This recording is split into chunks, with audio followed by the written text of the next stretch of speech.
दक्ष स्वाभिमानी तू स्वामिनी। आज आहे नवरात्रीचा 8वा दिवस। 9 दिवस आपण दुर्गेच्या वेगवेगळ्या रूपांची पूजा करतो आणि आजचा 8वा दिवस हा देखील एका विशेष रूपाला पूजण्याचा आहे। त्याबद्दल देखील आपण जाणून घेणार आहोत, परंतु आपण सर्वात प्रथम ओळख करून घेऊया। आज आपल्या स्टुडिओमध्ये कोण आले त्यांची। नमस्कार। नमस्कार। आपलं नाव? माझं नाव खुशी शैलेश कदम आणि माझा जन्म मुंबईमधलाच। मी मुंबई सेंट्रलला राहते आणि माझं शिक्षण आता 12वी जस्ट मी पास झाले। विल्सन कॉलेजमध्ये आहे मी। म्हणजे तू आता शिकते आहेस? हो, शिकते।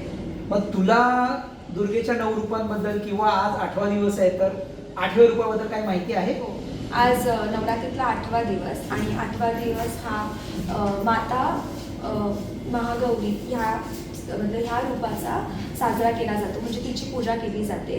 ती पांढऱ्या शुभ्र कपड्यांमध्ये असते। ती बैलावरती विराजमान आहे आणि तिच्या हातात त्रिशूळ व डमरू आहे आणि तिला म्हणजे ती पांढऱ्या शुभ्र जशी आहे तशी तिला मानली जाते, म्हणजे का तर ती स्वच्छतेची व चंद्रासारखी दिसणारी अशी मानली जाते। आणि तिची अजून एक खासियत आहे की ती भक्तांची इच्छा पूर्ण करते, म्हणूनही तिला मानलं जातं। म्हणजे पांढरी शुभ्र म्हणून तिला तो मान पण आहे। हा, म्हणजे पांढरी शुभ्र वस्त्र आणि स्वच्छता आणि तिने त्याप्रमाणे सांगितलं तर पावित्र्यासाठी ओळखली जाणारे हे दुर्गेचं रूप, त्याबद्दल तिने माहिती दिली। धन्यवाद। तू आता 12वीला आहेस, पण आम्ही असं ऐकलंय की तू स्पर्धा 12वी मी पास केली। हा, म्हणजे 12वी जस्ट पास हो। केलीस तू आणि तू स्पर्धा परीक्षेची तयारी करतेस। हो।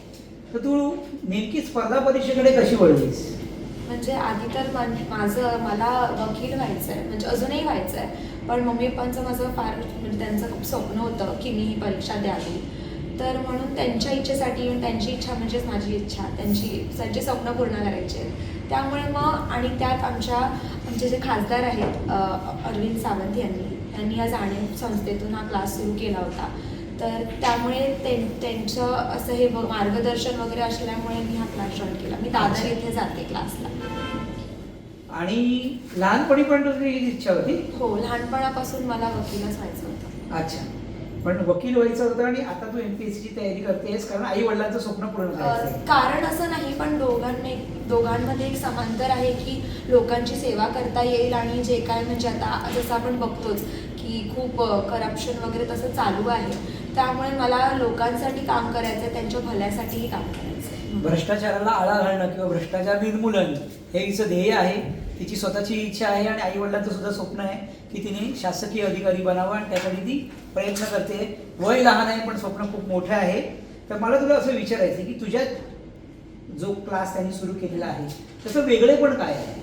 तिथे म्हणजे फार असं प्रॉपर लक्ष दिलं जातं प्रत्येकाकडे आणि तिथे कसला भेदभाव नाहीये की हा लहान आहे हा मोठा आहे असं काही बघितलं जातं। म्हणजे शिक्षणही आता काही इंग्लिश मिडियमचे आहेत, काही मराठी मिडियमचे आहेत, पण ते तिथे मॅटर करत नाही। ते प्रत्येकांना समान न्याय देतात व ते आम्हाला मोटिवेशन द्यायसाठी अशा वेगवेगळ्या विद्यार्थ्यांना आणतात जे पास झाले आहेत, त्यामुळे आम्हाला त्यांना बघून एक वेगळी प्रेरणा सुद्धा मिळते।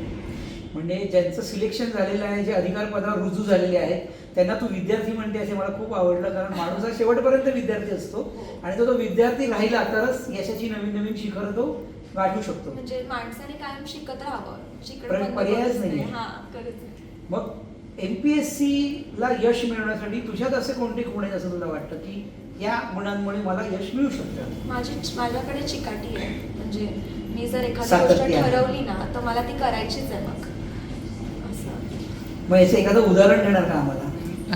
मी अभ्यासात एवढी हुशार नाही आहे, पण म्हणजे मम्मी पप्पांची स्वप्न पूर्ण करायची आहेत, माझी स्वप्न पूर्ण करायची आहेत, कारण मी एकुलती एक आहे। त्यामुळे मी 12वीला खूप जास्त महत्त्व दिलं होतं आणि म्हटलं हे करून दाखवायचंच आहे। आणि 12वी ही पहिला टप्पा आहे, तो केला तर पुढच्या सगळ्या गोष्टी सोप्या होतील, म्हणून मी ते आधी म्हणजे मन लावून केला, चिकाटीने केला आणि त्याच्यात मला यश मिळालं। त्यामुळे आता हे पण मी करणार असतात तशाच प्रमाणे। क्या बात आहे।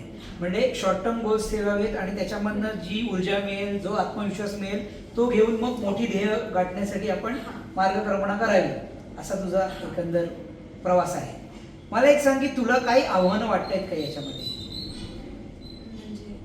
म्हणजे काय अडचणी येत आहेत हा अभ्यास करत असताना? अडचणी असं नाही, म्हणजे सध्या तरी मी तितकं पूर्ण झोकून अभ्यास करत नाही, कारण कॉलेज पण आहे तर त्यामुळे मी आतापासून लवकर सुरू केला अभ्यास, का तर मला नंतर जाऊन सोपं पडतं. बरोबर. म्हणून मी दोन्ही करते, सध्या कॉलेज पण करते आणि हा अभ्यास पण करते. पण असं डिफिकल्टी आता क्लासमुळे तर येत नाहीये. ते जे डाऊट्स असतात ते सर वगैरे सगळे हेल्प करतातच. तुझ्या आयुष्यातला एखादा आनंदाचा क्षण जो आमच्या प्रेक्षकांबरोबर शेअर करायला तुला आवडेल?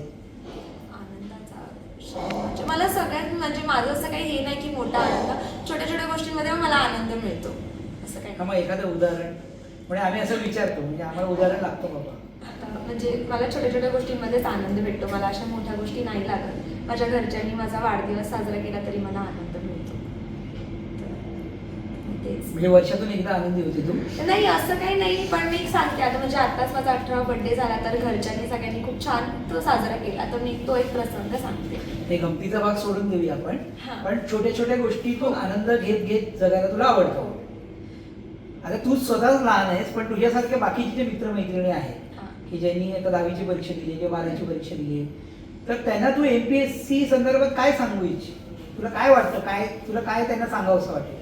म्हणजे जर का तुम्हाला MPSC करायची आहे ना, तर तुम्ही आताच ठरवा लवकर वयामध्ये की तुम्हाला करायची आहे की नाही. कारण नंतर असं होतं की वय पण वाढतं आणि तुमचं पण मग तेवढे वर्ष फुकट जातात. म्हणजे संधी कमी होतात. संधी पण कमी होतात आणि तुम्हाला पण मग खूप जास्त प्रयत्न करावे लागतात. आधीपासूनच तेवढं प्रिपरेशन असलं की मग जास्त नाही होत. मग नव्या पिढीची प्रतिनिधी असं आम्ही तुला म्हणू शकतो आता, की तुला तुझं ध्येय अगोदरच माहिती आहे आणि त्यासाठी मौज मजेचे जे दिवस आहेत तेव्हा पण तू अभ्यास करायला तयार आहेस आणि तू तेवढा टाइम इन्व्हेस्ट करते, निश्चितच यश मिळणार, प्रश्नच नाही. तू काही छंद वगैरे जोपासत आहेस का? छंद म्हणजे मला फोटोग्राफी आवडते. अच्छा, तू काय करतेस? मोबाईल कॅमेरा की आणि काही शिकली आहेस? नाही असं काही फार शिकले नाही आहे, पण मला म्हणजे आवड आवड आहे. आहे त्याची. हे दृश्य तुला चित्रबद्ध करायला आवडतं? नाही, फोटोग्राफी म्हणजे फोटोज काढायला. तेच मी मराठीत बोलतो. हरकत ठीक आहे. तर वयाने लहान पण मोठी स्वप्न पाहणारी एक तरुण पिढीचं प्रतिनिधित्व करणारी युवती आपल्यासमोर इथे बसलेली आहे आणि तिने ज्या पद्धतीने तिचा पुढचा आलेख तिच्या डोक्यात ठेवलेला आहे आणि ती जो प्रयत्न करते, तिला यश हे नक्कीच मिळणार आहे. तिला यश लाभावं अशी माझ्याकडून आणि आमच्या प्रेक्षकांकडून खूप खूप शुभेच्छा. तू इथे आलीस, आमच्याबरोबर छान गप्पा मारल्यास त्याबद्दल मनापासून आभार. धन्यवाद.